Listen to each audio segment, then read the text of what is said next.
kind of charge, and some people call it the ether, some people call it source, some people call it may the force be with you, prana or chi, but basically it's just compressible superfluid of charge. Tesla would refer to it as just compression and rarefaction, and we could just say plus and minus charge. So it's something that's got potential, and then it's something that can be compressed and it can be shaped into life and things and us. And it's kind of a neutral way to think about things, but the other important thing about the ether is it's something called the unified field. So physicists completely accept all of this, and once you understand the unified field, then you can see, oh, actually all of these phenomena and collective unconscious and all of these other things, ghosts, angels and everything, we can actually explain them quite simply with physics. So I think that's kind of a really exciting thing, because this barrier between science and spirituality, I find it very disturbing, because without spiritual health, I just sometimes can't help certain people because they just don't believe in anything. So what actually powers life, the life force? Technically, nobody actually quite knows yet. I don't think in my lifetime people will be able to pinpoint exactly what's life force, but we've got lots and lots of ideas of what it probably is and could be, and combinations of things which it might be. So Nikola Tesla said, if you want to find the secrets of the universe, you need to look into energy, frequency and vibration. So he was saying that if you learn and understand physics, that's probably a good place to be able to understand yourself and biology, and that the universe is basically frequency based, and energy, which includes light and electric charge, are going to be foundational in life. The other thing about this is electricity or dielectric or charge, gravity and magnetism are actually one in the same modality. So the more I learn, the more I realize I don't know, and then the more I start to see everything's actually all the same thing.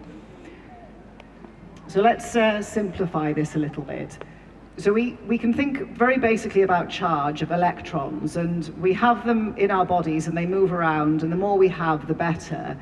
And with this electric charge that we have, we can just pretend, we can think of a phone as an analogy, like when the battery's half flat or the laptop's about to die, it doesn't function so well. So when we get low on electrons, then we start to not function as well, our power's down. Also, if the electrons aren't moving properly or flowing and distributing charge evenly, this is another reason why we can get sick.